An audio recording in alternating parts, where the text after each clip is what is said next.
Welcome to నేటి వారధి. ముందుగా హెడ్లైన్స్ చూద్దాం. వరల్డ్ ఎకనామిక్ ఫోరం సదస్సు కోసం దావోస్ లో పర్యటిస్తున్న చంద్రబాబు. సిఐఏ ఆధ్వర్యంలో గ్రీన్ ఇండస్ట్రియలైజేషన్ పై నిర్వహించిన సదస్సులో పాల్గొన్న సీఎం. భారతీయుల రక్తంలోనే వ్యాపార లక్షణాలు ఉన్నాయన్న ముఖ్యమంత్రి. లెక్టరేట్ లో మీటింగ్ జరుగుతుండగా రమ్మి ఆడిన డీఆర్ఓ. అనంతరం కలెక్టరేట్ లో ఘటన, వీడియో వైరల్. డీఆర్ఓపై విచారణకు ఆదేశించిన కలెక్టర్. అధికారి తీరుపై మండిపడుతున్న నెటిజన్లు.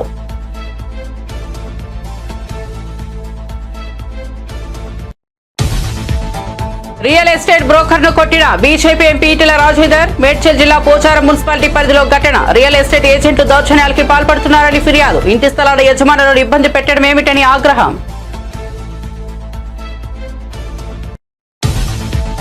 డిప్యూటీ సీఎం అంశంపై ఎవరూ బహిరంగంగా మాట్లాడవద్దన్న జనసేన కేంద్ర కార్యాలయం. దీనిపై మాట్లాడొద్దని ఇప్పటికే ఆదేశాలు జారీ చేసిన టీడీపీ హైకమాండ్. సోషల్ మీడియాలో కూడా స్పందించవద్దని జన సైనికులకు జనసేన ఆదేశం.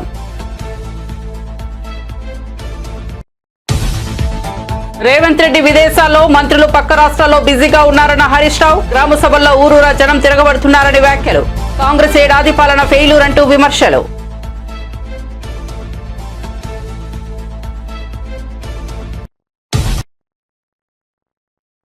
ఇక వార్త వివరాల్లోకి వెళ్తే, డిప్యూటీ సీఎం అంశం ఏపీ రాజకీయాల్లో కలకలం రేపుతోంది. కూటమి ప్రభుత్వ పాలన ప్రశాంతంగా కొనసాగుతున్న తరుణంలో నారా లోకేష్ ను డిప్యూటీ సీఎం చేయాలంటూ కొందరు టీడీపీ నేతలు చేసిన డిమాండ్ చర్చనీయాంశంగా మారింది. ఈ డిమాండ్ లేవనెత్తుతున్న టీడీపీ నేతల సంఖ్య క్రమంగా పెరుగుతుండటంతో జనసేన నేతలు కూడా సీన్లోకి ఎంటర్ అయ్యారు. లోకేష్ ను డిప్యూటీ సీఎం చేయాలని టీడీపీ నేతలు కోరుకోవడంలో తప్పు లేదని, తమకు కూడా పవన్ ను సీఎంగా చూడాలని ఉందని వారు కౌంటర్ అటాక్ చేశారు.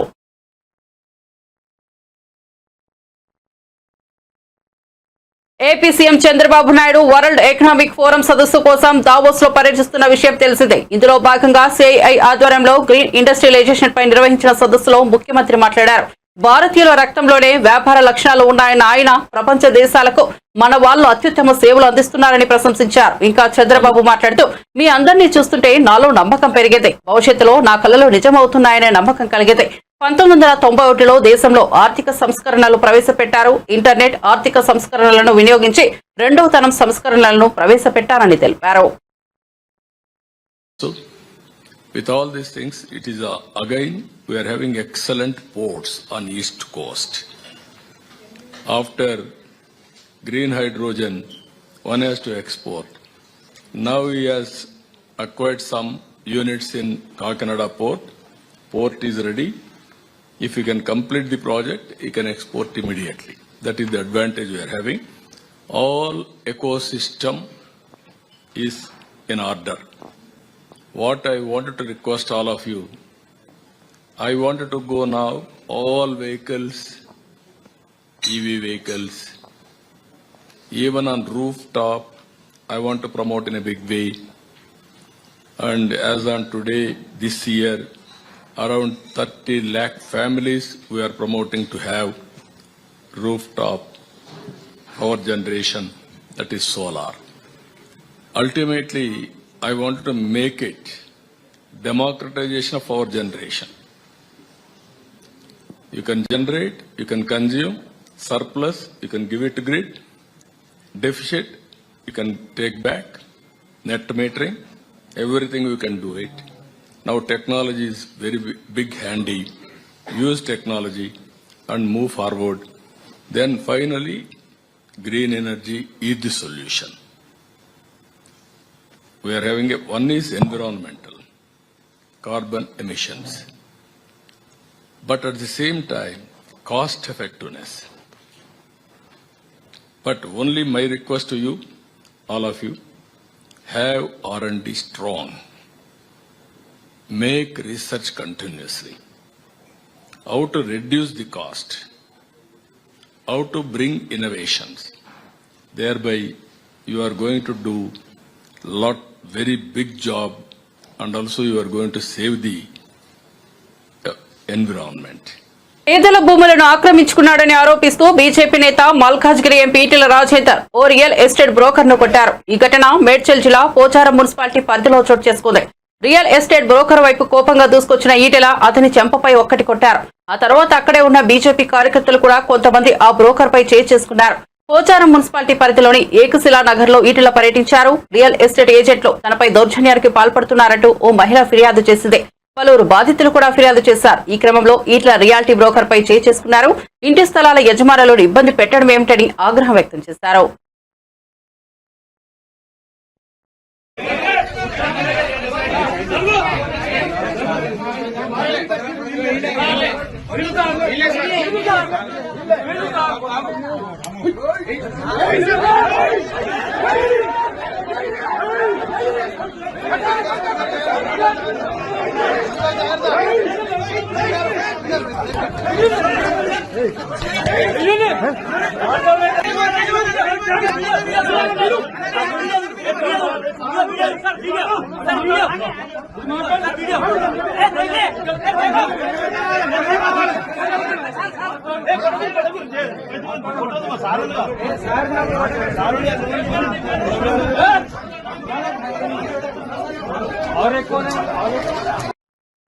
కొందరు వ్యక్తులు దొంగ పత్రాలు సృష్టించి పేదల ఇళ్లను లాక్కుంటున్నారని బీజేపీ ఎంపీ ఈటెల రాజేందర్ ఆరోపించారు. మేడ్చల్ జిల్లా పోచారం మున్సిపాలిటీలోని ఏకశిలా నగర్ లో మంగళవారం ఈటెల పర్యటించారు. బాధితుల ఫిర్యాదుతో స్థిరాస్తి దళారిపై ఈటెల ఆగ్రహం వ్యక్తం చేశారు. ఈ క్రమంలో ఆయనపై చేయి చేసుకున్నారు. ఇంటి స్థలాల యజమానులను ఇబ్బంది పెడుతున్నారని ఎంపీ మండిపడ్డారు. కొందరు అధికారులు బ్రోకర్లకు కొమ్ము కాస్తున్నారని ఆరోపించారు. మళ్ళీ మాకు వేరే రిజిస్ట్రేషన్ ఉందని చెప్పి దొంగ డాక్యుమెంట్ సృష్టించుకొని పోలీసు వాళ్ళని మేనేజ్ చేసుకుని రెవెన్యూ అధికారులను మేనేజ్ చేసుకుని పేదలు కట్టుకునేటువంటి ఇళ్ల మీద దౌర్జన్యం చేస్తున్నారు. మొన్న ఆరుంధతి నగర్ లో, బాలాజీ నగర్, జవహర్ నగర్ లో ఇట్లే చేస్తే మేము పోయి వచ్చినాం.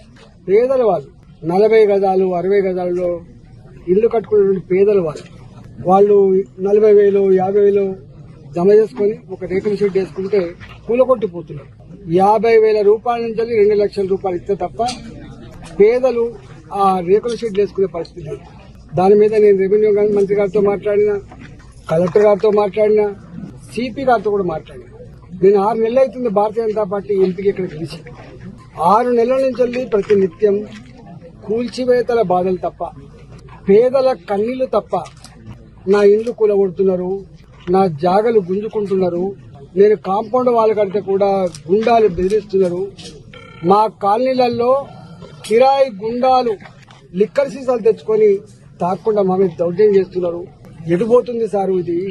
ఇంత పెద్ద విశ్వనగరం అని చెప్తా ఉన్నారు, ఇంత గొప్ప పోలీస్ అని చెప్తా ఉన్నారు, పేదల ప్రాణాలకు రక్షణ లేకుండా పోతుందని చెప్పి కన్నీళ్లు పెడతా ఉన్నారు. నిన్న నా దగ్గరికి ఏకశిలా నగర్ కాలనీ వాసులు వచ్చింది. 1985 ఆనాడు ఇక్కడ ఎకరం 10,000 రూపాయలు 5,000 రూపాయలకి ఎకరం ఉండే. ఇక్కడ ఆనాడు రియల్ ఎస్టేట్ వాళ్ళు ఫ్లాట్ చేస్తే కొనుక్కున్నారు. వాళ్ళు అందరూ కూడా రెవెన్యూ ఉద్యోగులు ఉన్నారు, ఇలా పోలీస్ డిపార్ట్మెంట్ లో పనిచేసే వాళ్ళు ఉన్నారు, రిజిస్ట్రేషన్ ఆఫీస్ లో పనిచేసే వాళ్ళు ఉన్నారు.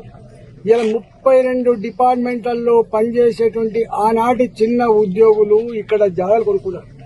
ఇక్కడ ఇల్లు కట్టుకుందామంటే ఆనాడు దొంగల భయం కాబట్టి, రాళ్ళు రప్పలున్న గుట్టల భూములు కాబట్టి, చెట్లు కంచెలున్న భూములు కాబట్టి సెక్యూరిటీ భయపడి ఆమెను కట్టుకొని మెల్లమెల్లగా జాగాల ఖరీదు పెరుగుతున్నప్పుడు, వాళ్ళకు 4 పైసలు జమ అవుతున్నప్పుడు ఇల్లు కట్టుకునే ప్రయత్నం చేసి కొంతమంది ఇల్లు కట్టుకున్నారు. ఇవాళ ఇల్లు కట్టుకునే ప్రయత్నం చేస్తున్నప్పుడు ఇక్కడ మొన్న కొత్త గవర్నమెంట్ వచ్చిన తర్వాత మొన్నటి వరకు పాలక మండలి గ్రామ పంచాయతీ ఉన్నంత వరకు, మున్సిపాలిటీ ఉన్నంత వరకు వాళ్ళకి పర్మిషన్లు వచ్చినాయి. కానీ కొత్త ఈ గ్రామ పంచాయతీ పాలక మండలి వాళ్ళ టైం అయిపోయిన తర్వాత స్పెషల్ ఆఫీసర్ల పాలనను తెచ్చి ఇక్కడ కట్టుకునేటువంటి ఇండ్లకు పర్మిషన్ ఇస్తలేరు. అంటే కంచే చీరను మేసినట్టుగా ఏ పేదలకైతే అండగా ఉండి వాళ్ళకు పర్మిషన్లు ఇచ్చి ఇల్లు కట్టుకుంటట్టు చేయను ప్రభుత్వమే స్వయంగా ఇక్కడ ఇల్లు కట్టుకోకుండా నిషేధించింది. పర్మిషన్ ఇస్తలేదు. ఇవాళ కట్టుకునేటువంటి వాటికి కూలగొడతా ఉన్నారు. కూలగొట్టేది ప్రభుత్వ అధికారులు కాదు, కూలగొట్టి గుండాలు కూలగొడతా ఉన్నారు. ఇవాళ గ్రామ పంచాయతీ లేఅవుట్ ఉన్నప్పుడు 2007లో ఒక చట్టం వచ్చింది. గ్రామ పంచాయతీ లేఅవుట్లు ఐసీసీ కట్టుకోవద్దు, ఎల్ఆర్ఎస్ కింద మళ్ళీ రెగ్యులైజ్ చేసుకోవాలి. పాపం రెగ్యులైజ్ కూడా చేసుకుంటున్నారు. వాళ్ళు ప్రభుత్వానికి రెగ్యులేషన్ ఫీజులు కడుతున్నారు. సీఎం రేవంత్ రెడ్డి విదేశాల్లో, మంత్రులందరూ పక్క రాష్ట్రాల్లో బిజీగా ఉంటే ఇక ప్రజలను ఎవరూ పట్టించుకోవాలని BRS senior MLA Harish Rao మండిపడ్డారు. కాంగ్రెస్ ప్రభుత్వానిది ప్రజాపాలన కాదని, ముమ్మాటికి ప్రజా వ్యతిరేక పాలన అన్నారు. సోకాలు ప్రజాపాలన పట్ల ప్రజలు తీవ్ర ఆగ్రహంతో ఉన్నారన్నారు. పథకాల కోసం దరఖాస్తులను స్వీకరిస్తున్న గ్రామ సభల సాక్షిగా ప్రభుత్వంపై ప్రజలకు ఉన్న ఆగ్రహం తెలుస్తోందన్నారు. ఊరూరా జనం తిరగబడుతున్నారని ఎక్కడెక్కడ నిలదీస్తున్నారని హరీష్ రావు పేర్కొన్నారు. కాంగ్రెస్ ఏడాది పాలన పెద్ద ఫెయిల్యూర్ అని వ్యాఖ్యానించారు. ఇందిరమ్మ రాజ్యంలో పోలీసుల పహారా నడుమ గ్రామ సభలు నిర్వహించే పరిస్థితులు వచ్చాయన్నారు. పథకాల లబ్ధిదారులను ఎంపిక చేయడానికి ఓవైపు గ్రామ సభలు నిర్వహిస్తుంటే మరోవైపు కార్యకర్తలకే పథకాలు ఇస్తామని అధికార పార్టీ ఎమ్మెల్యేలు చెప్పడం విడ్డూరంగా ఉందన్నారు. కార్యకర్తలకే పథకాలు ఇస్తున్నప్పుడు ఇక గ్రామ సభలు ఎందుకని హరీష్ రావు ప్రశ్నించారు. అంటే అర్హులైన వారికి ఇవ్వడం లేదని అర్థమేగా అని విమర్శించారు. అనంతపురం జిల్లా పరిపాలనకు సంబంధించిన సమీక్షలో ఓ ఉన్నతాధికారి తన ఫోన్లో రమ్మి ఆడుతున్న వీడియో ప్రస్తుతం సోషల్ మీడియాలో వైరల్ గా మారింది. ఓవైపు రివ్యూ మీటింగ్ జరుగుతుండగా అదే మీటింగ్ కు హాజరైన డిఆర్ఓ ఇలా ఫోన్లో రమ్మి ఆడుతుండడంపై సర్వత్రా విమర్శలు వ్యక్తమవుతున్నాయి. అభివృద్ధి పనులపై చర్చ జరుగుతుంటే తనకేమీ పట్టనట్టు తీరిగ్గా ఆడుకుంటున్నారని నెటిజన్లు మండిపడుతున్నారు. అనంతపురం జిల్లాలోని కలెక్టరేట్ లో మీటింగ్ సందర్భంగా జిల్లా రెవెన్యూ అధికారి మలోల చేసిన నిర్వాహకం ఇది. మీటింగ్ ను వీడియో తీస్తున్న వ్యక్తి మలోల నిర్వాహకాన్ని తన కెమెరాలో బంధించాడు. ఆపై వీడియోను సోషల్ మీడియాలో పోస్ట్ చేశాడు. కీలక సమావేశంలో డిఆర్ఓ మలోల నిర్లక్ష్యంగా వ్యవహరించడంపై జిల్లా కలెక్టర్ వినోద్ కుమార్ సీరియస్ అయ్యారు. మలోలపై మండిపడుతూ విచారణకు ఆదేశించారు. విచారణ తర్వాత నివేదిక ఆధారంగా డిఆర్ఓ మలోలపై చర్యలు తీసుకుంటామని కలెక్టర్ తెలిపారు. కలెక్టర్ ఆదేశాలతో మలోల నిర్వహణపై ఉన్నతాధికారులు విచారణ చేపట్టినట్టు తెలుస్తోంది.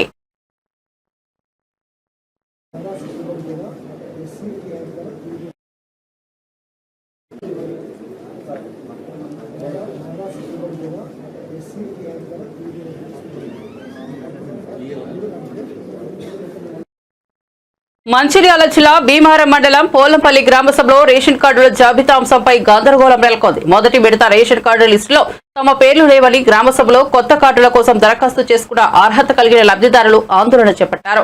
గ్రామ సభను రద్దు చేసి గ్రామంలో మళ్లీ సర్వే నిర్వహించాలని డిమాండ్ చేశారు. అర్హులైన వారికి రేషన్ కార్డులు మంజూరు చేయాలని అధికారులు నిలదీశారు. స్థానిక అధికారులు సమస్య పరిష్కారానికి త్వరగా చర్యలు తీసుకోవాలని ఆందోళనకారులు విజ్ఞప్తి చేశారు.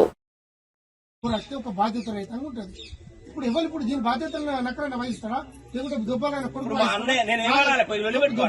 వహిస్తారా ఆయన ఏమని అడుగుతావు నువ్వు ఒక్క ఫోటో మధుకర్ తీసింది మధుకర్ ఏమంటే నేను ఫోటో తీసి మాత్రం నాకెవరికి అంటాడు మా పేరు లేదంటే మేము గల్లబట్టి అడిగేటువంటి ఒక బాధ్యత ఇప్పుడు మధుకర్ ఏమని అడుగుతావు మధుకర్ని నువ్వు తీయమంటే ఆయన పుణ్యాన్ని తీసిండు ఆయన జీతం ఇచ్చిందా ఇప్పుడు మీరు ఏం చెప్పాలనుకుంటారో అన్ని మధుకర్ కదా జీతం ఇవ్వలే కదా గొప్పలైన కొడుకు జీతం ఇవ్వలే కదా మీరు ఏం చేయాలనుకుంటారు మేము అడుగుతాం అదే నువ్వు ఆధార్ చేతి ఇప్పుడు సంగతి ఏంటో తెలుసు ఇప్పుడు ఆయన ఏమనడం మేము చెప్పుకుని మరి ఏమంటారు ఒక బాధ్యత సర్వేనే సార్ మాకు అంటే మాకు రావాలని కాదు అక్కలని రేషన్ కార్డుతో సహా లేకపోతే అన్ని రాసి పెడితే పైకి చెప్తా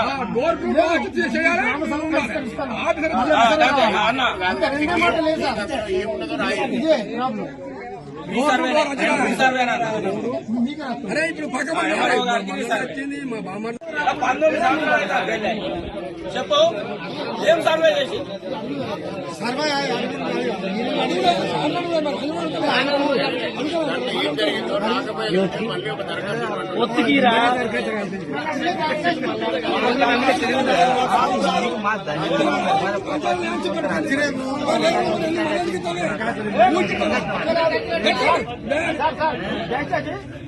ఈ సెలెక్ట్ మొత్తం ఆపండి ఆపి అవైలబుల్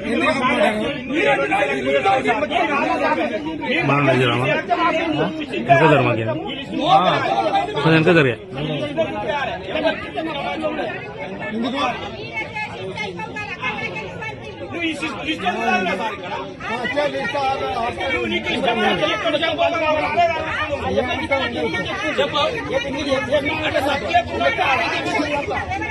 వాళ్ళు ఇచ్చు చెప్తే ఆ కేబుల్ ఈ సెలెక్ట్ మొత్తం మంది కావాలి కేసు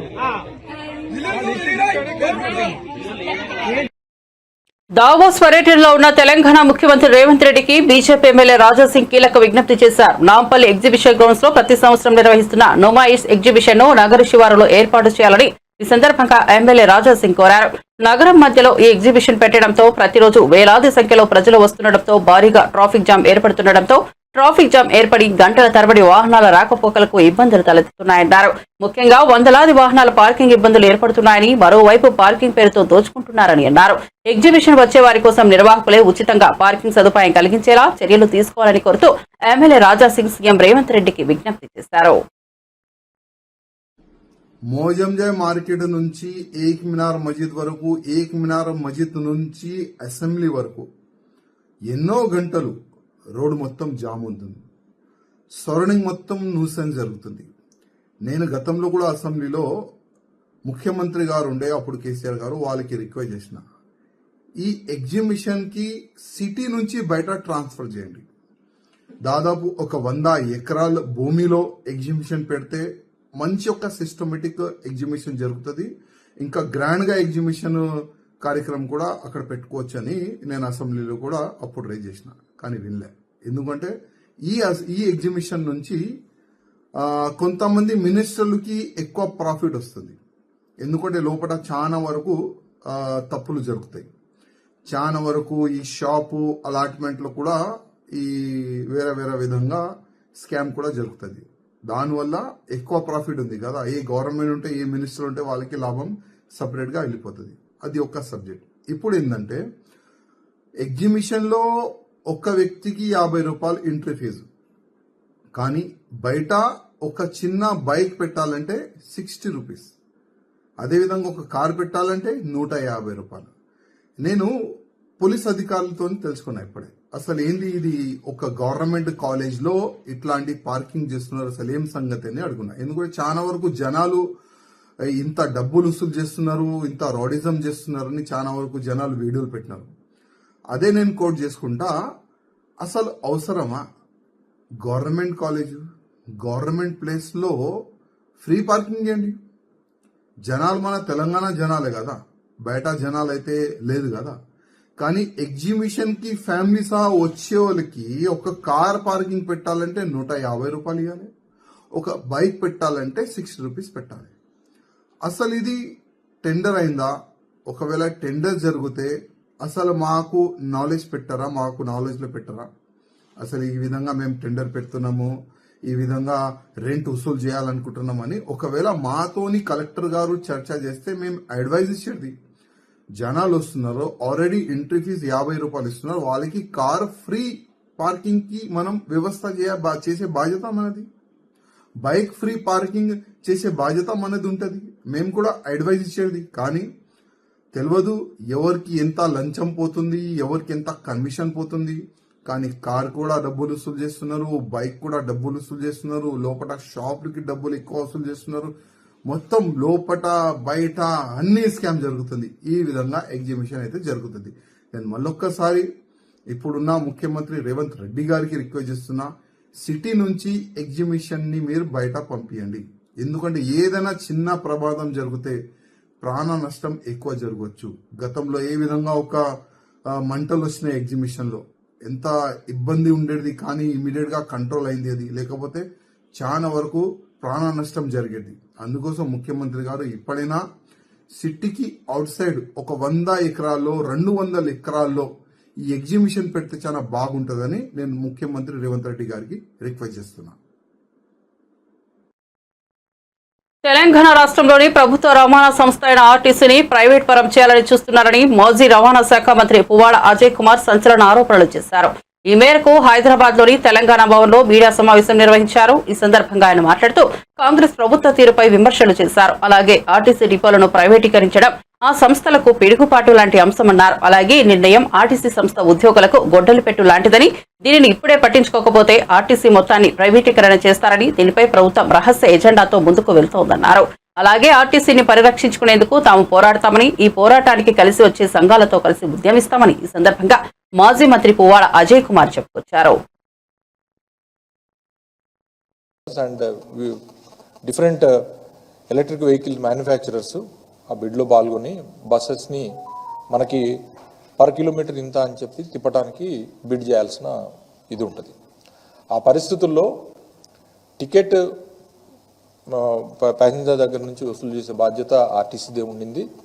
దాంతోపాటుగా ఏ డిపో కూడా వాళ్ళ కంట్రోల్లో మనం ఇవ్వలే, ప్రైవేటు వాళ్ళ కంట్రోల్లోకి. మనం ఈ రాష్ట్రంలో దాదాపు ఎలక్ట్రిక్ బస్సెస్ ఒలెట్రా అనే కంపెనీ ద్వారా ఒక 500 బస్సులకి మనం బీఆర్ఎస్ ప్రభుత్వంలో ఇవ్వటం జరిగింది. అందులో ఏసీ ఉన్నాయి, నాన్ ఏసీ కూడా ఉన్నాయి. అవి డిఫరెంట్ డిపోస్కి మేజర్గా సిటీలోనే ఈ కాలుష్య నియంత్రణ కోసమని ప్లస్ హైదరాబాద్కు ఉన్న సిటీకి ఉన్న ఇమేజ్ దృష్ట్యా ఎలక్ట్రిక్ బస్సెస్ వినియోగం పెంచాలనే ఉద్దేశంతో పెట్టడం జరిగింది. But existing depos, existing RTC ఆర్ఎంలు డిఎంల కింద కండక్టరు ఆర్టీసీకి ఆ వ్యక్తి ఉండేటట్లు నడిపాం. దాంతోపాటుగా సొంతంగా మనం కూడా బస్సులు ఒక 650 బస్సులు, డీజిల్ బస్సులు మనం కొన్నాం. సంస్థకి ఓనర్షిప్ ఉండే విధంగా బ్యాంకుల నుంచి రుణాలు పొంది వాటిని డీలక్స్, సెమీ లగ్జరీ, తర్వాత రాజధాని ఇట్లాంటి వివిధ బ్రాండ్స్ కింద మనం బస్సులు ప్రతి డిపోకి కూడా అరేంజ్ చేసినాం. సో ఒకవైపు సంస్థని బలోపేతం చేసుకుంటూనే అనేక ఒడిదుడుకులు ఎదుర్కొంటున్న సమయంలో ఆర్టీసీని బలోపేతం చేసుకోవడం కోసం కార్గో లాంటి, పార్సల్ సర్వీస్ లాంటి ఇతర సర్వీసులను కూడా పెట్టి ఆర్టీసీని నష్టాల నుంచి గట్టెక్కించడానికి లాభాల్లో తెచ్చినామని మేము చెప్పాం. కానీ predominant effort has been made. 15 లక్షల విలువ చేసే సెల్ ఫోన్లు రికవరీ చేసి 3 దొంగలను అరెస్ట్ చేసినట్లు డీఎస్పీ నరసింహామూర్తి తెలిపారు. శ్రీకాళహస్తి పట్టణంలో సీఐ వెంకటేశ్వర్లు వాహనాలు తనిఖీలు చేస్తుండగా శ్రీకాళహస్తి నుండి నాయుడుపేటకు అతివేగంగా వెళ్తున్న కారును ఆపడానికి ప్రయత్నించారు. తప్పించుకుని వెళ్తుండగా వెంబడించి పట్టుకున్నారు. వారి దగ్గర నుంచి 50 సెల్ ఫోన్లు, ఒక స్విఫ్ట్ డిజైర్ కారుని సీజ్ చేసినట్లు డీఎస్పీ నరసింహామూర్తి పేర్కొన్నారు. పాత నేరస్తులు బాగా వీరి మీద ఇంతకుముందు కర్నూలు జిల్లాలో కానీ, అనంతపురం జిల్లాలో కానీ చాలా చోట్ల కేసులు ఉన్నాయి. ఎన్డీపీఎస్ కేసులు ఉన్నాయి, దొంగతనాల కేసులు ఉన్నాయి. మురళి అనే వాడి మీద ఆల్రెడీ పీడీ యాక్ట్లో కూడా 9 నెలలు కడప సెంట్రల్ జైల్లో ఉన్నాడు. వీళ్ళని విచారిస్తే వీళ్ళ దగ్గర మాకు దాదాపు 50 సెల్ ఫోన్స్ రికవర్ అయినాయి. ఒక స్విఫ్ట్ కారు వాళ్ళ నుంచి స్వాధీనం చేసుకోవడం జరిగింది. ఈ దొంగతనాలకు ఈ స్విఫ్ట్ కార్ని పెట్టుకునేసి ఈ ఆర్టీసీ బస్ స్టాండ్లో రద్దీగా ఉన్న చోట్ల బస్సు ఎక్కేటప్పుడు, దిగేటప్పుడు ప్లాన్డ్గా వీళ్ళు ముందు వెనకాల ఉంటారు. మధ్యలో ప్యాసింజర్లు బాగా ఇట్లా క్లోజ్ మూమెంట్లో ఉన్నప్పుడు పైనుంచి సెల్ ఫోన్ తీసుకుంటారు. వీళ్ళు ఎంఓ ఇది మోడస్ ఆపరండి. అట్లాగా చిన్న పిల్లలను కూడా వీళ్ళు మామూలుగా మైనర్ పిల్లలను కూడా వీళ్ళని ఎంకరేజ్ చేస్తారన్నమాట. చిన్న పిల్లలను కూడా పెట్టుకునేసి వీళ్ళు దొంగతనాలకు వాడుకుంటూ ఉంటారు. అందరూ కూడా కస్టడీలోకి తీసుకోవడం జరిగింది. విచారించిన తర్వాత 50 సెల్ ఫోన్లు మాకు రికవర్ అయినాయి. ఒక కార్ కూడా రికవర్ అయింది.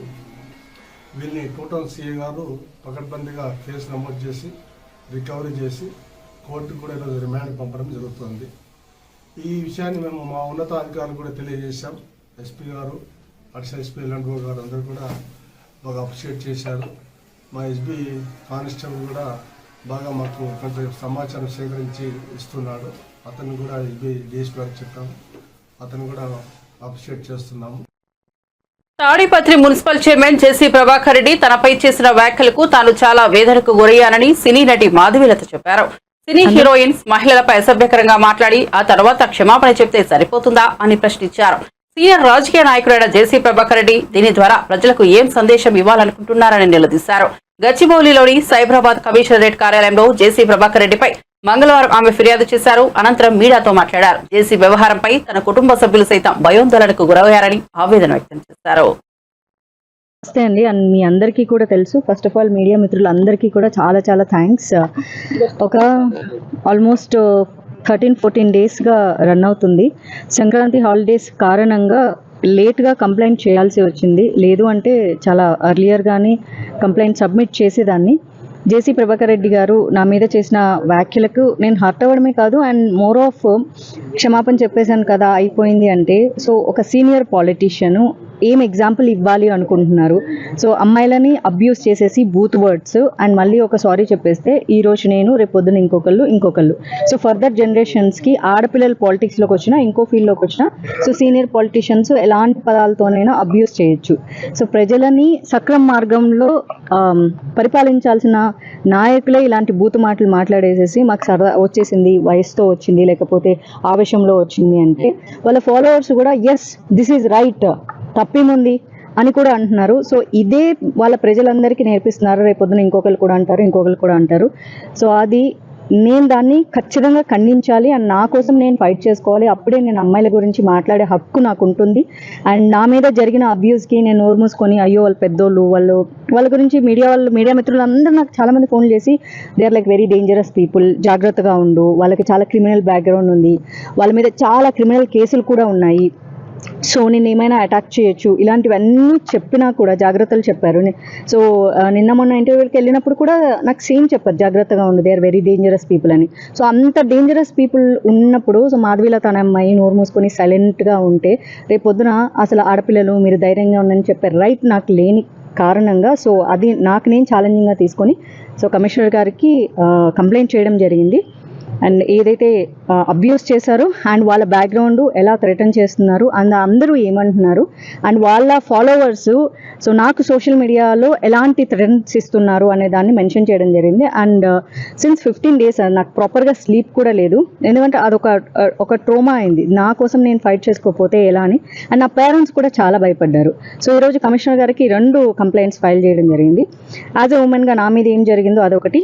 So she Smita Rashtriya Hindu Yuvavahini which is runs by Rajnath Singh గారి ఆధ్వర్యంలో రన్ అవుతుంది. And I'm the Telangana spokesperson and she is the national vice president. So తను కూడా సో నా మీద జరిగిన దానికి కంప్లైంట్ రైజ్ చేయడం జరిగింది. బులెటిన్ ముగించే ముందు హెడ్లైన్స్ మరోసారి చూద్దాం. వరల్డ్ ఎకనామిక్ ఫోరం సదస్సు కోసం దావోస్ లో పర్యటిస్తున్న చంద్రబాబు. సిఐఐ ఆధ్వర్యంలో గ్రీన్ ఇండస్ట్రియలైజేషన్ పై నిర్వహించిన సదస్సులో పాల్గొన్న సీఎం. భారతీయుల రక్తంలోనే వ్యాపార లక్ష్యాలు ఉన్నాయన్న ముఖ్యమంత్రి.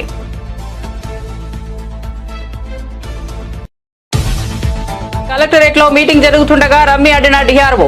అనంతపురం కలెక్టరేట్ లో ఘటన వీడియో వైరల్. డిఆర్ఓపై విచారణకు ఆదేశించిన కలెక్టర్. అధికారి తీరుపై మండిపడుతున్న నెటిజన్లు.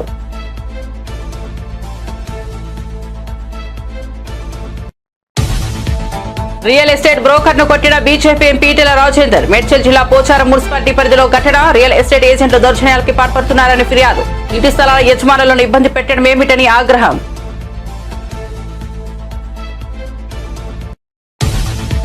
డిప్యూటీ సీఎం అంశంపై ఎవరూ బహిరంగంగా మాట్లాడవద్దన్న జనసేన కేంద్ర కార్యాలయం. దీనిపై మాట్లాడొద్దని ఇప్పటికే ఆదేశాలు జారీ చేసిన టీడీపీ హైకమాండ్.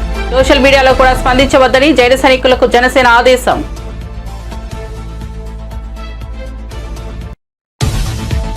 రేవంత్ రెడ్డి విదేశాల్లో, మంత్రులు పక్క రాష్ట్రాల్లో బిజీగా ఉన్నారన్న హరీష్ రావు. గ్రామ సభలో ఊరూరా జనం తిరగబడుతున్నారని వ్యాఖ్యలు. కాంగ్రెస్ ఏడాది పాలన ఫెయిలూరంటూ విమర్శలు.